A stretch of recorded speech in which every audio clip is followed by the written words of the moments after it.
Hello बच्चों, आइए प्रश्न को पढ़ते हैं। यदि a बराबर आव्यूह के अवयव हैं 2 - 3 4 - 1 और b बराबर आव्यूह के अवयव हैं 3 0 - 1 2, तो आव्यूह c का मान ज्ञात कीजिए यदि 2a - b जमा 3c इकाई आव्यूह है। सबसे पहले हमें इस प्रश्न की मुख्य अवधारणा को समझना होगा। सबसे पहले हम यह समझते हैं इकाई आव्यूह क्या है। इकाई आव्यूह वह आव्यूह है जिसका विकर्ण में प्रत्येक अवयव एक हो तथा इसके अलावा जितने भी अवयव होंगे सभी अवयव 0 होंगे।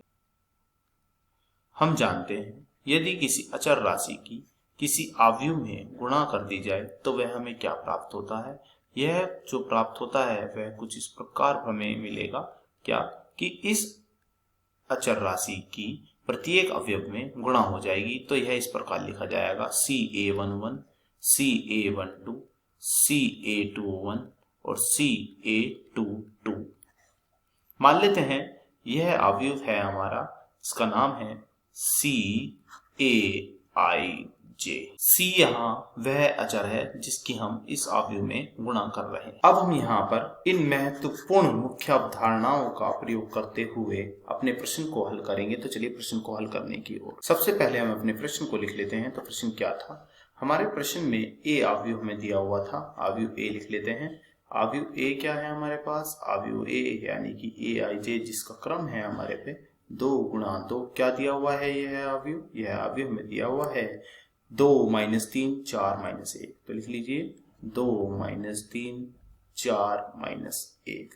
ठीक इसी प्रकार हमें एक और आव्यूह यानी कि BIJ जिसका क्रम है हमारे पास 2 × 2, यह भी हमें दिया हुआ है। यह कितना दिया हुआ है इसे भी लिख लेते हैं 3 0 - 1 2। तो लिख लीजिए 3 0 - 1 व 2। हमें एक समीकरण दी हुई है 2a - b जमा 3c।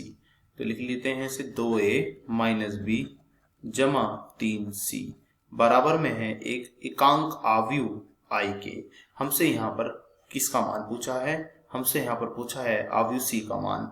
तो आव्यूह C का क्या मान होगा, इसका मान हमसे यहाँ पर पूछा है। तो हम इसका मान कैसे ज्ञात करेंगे, हम यहाँ पर सभी के मान रख देते हैं, A का B का और इकाई आव्यूह का। तो रख दीजिए क्या आएगा, तो 2 A का मान कितना है 2 - 3 4 - 1 हमने रख दिया है। आगे B का मान कितना है, यह B इसका मान है हमारे पास 3 0 - 1 व 2। अब आगे बढ़िए जमा 3c, हमें c निकालना है और I है यहाँ पर इकाई आव्यूह। इकाई आव्यूह वह आव्यूह होता है जिसके विकर्ण में हमेशा 1 होता है, बाकी सभी अवयव इसके 0 होते हैं। अब हम यहाँ 2 की प्रत्येक अवयव में गुणा कर देते हैं। तो 2 दूनी 4 2 तिये 6 2 चौक 8 और 2 एकम 2 हमने गुणा कर दी है। अब हमें आगे क्या मिलेगा, आगे दूसरा अवयव लिख देते हैं 3 0 - 1 व 2। अब हम आगे लिखते हैं जमा 3c बराबर में क्या चल रहा है, बराबर में 1 0 0 1। अब हम बढ़ते हैं आगे की ओर। हम क्या करते हैं, अब हम इन दोनों अवयवों को आपस में घटा देते हैं। तो घटा दिए 4 - 3, तो लिख देते हैं 4 - 3। फिर क्या आएगा, फिर है माइनस के 6 माइनस का 0, तो लिख दीजिए माइनस के 6 माइनस का 0। फिर क्या आएगा, फिर है 8 और माइनस 1, माइनस माइनस हो जाएंगे प्लस, तो ये हो जाएगा 8 जमा 1। तो लिख लेते हैं 8 जमा 1। फिर आएगा हमारा -2 और फिर है माइनस, फिर यह है 2, तो लिख देते हैं -2 फिर -2। अब हम अवयव को कर देते हैं बंद और फिर देखते हैं फिर क्या है हमारा, और फिर है यह जमा 3c, लिख लेते हैं जमा में 3c और फिर बराबर में क्या दिया हुआ है, बराबर में 1 0 0 1। अब हम इस प्रश्न में आगे बढ़ते हैं। 4 में से 3 घटाएंगे तो बचेगा 1, फिर आएगा -6, नीचे है -4, फिर 8 और 1 यानी कि हो गए हमारे 9। जमा में क्या है 3c बराबर में क्या है 1 0 0 1।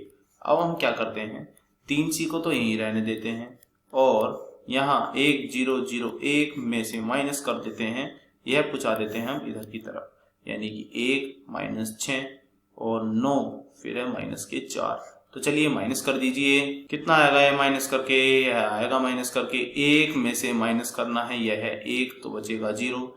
इस 0 में से माइनस करनी है ये -6, तो लिखेंगे क्या 0 -6।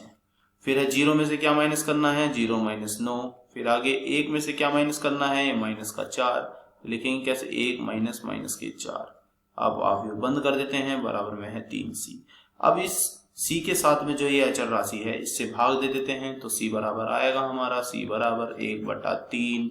अवयव में अंदर क्या आएगा, अंदर है 0, फिर आएगा 6। क्यों आएगा 6, क्योंकि माइनस माइनस हो चुके हैं प्लस। अब आएगा माइनस के 9, तो है माइनस के 9। फिर क्या आएगा, फिर आएगा यह माइनस माइनस हो चुके हैं प्लस, 4 और 1 होते हैं 5, तो लिख देते हैं यहाँ भी हम 5। अब हम क्या करते हैं, इस 3 से भाग दे देते हैं, तो ये क्या आएगा 0, 6/3, फिर है माइनस के 9/3, फिर है 5/3। तो ये कितना आएगा हमारा, ये हमारा आने वाला है 0, 2 माइनस के 3, 5/3। यही हमारे इस प्रश्न का उत्तर हुआ। आशा करता हूँ यह प्रश्न आपको समझ में आया होगा। धन्यवाद।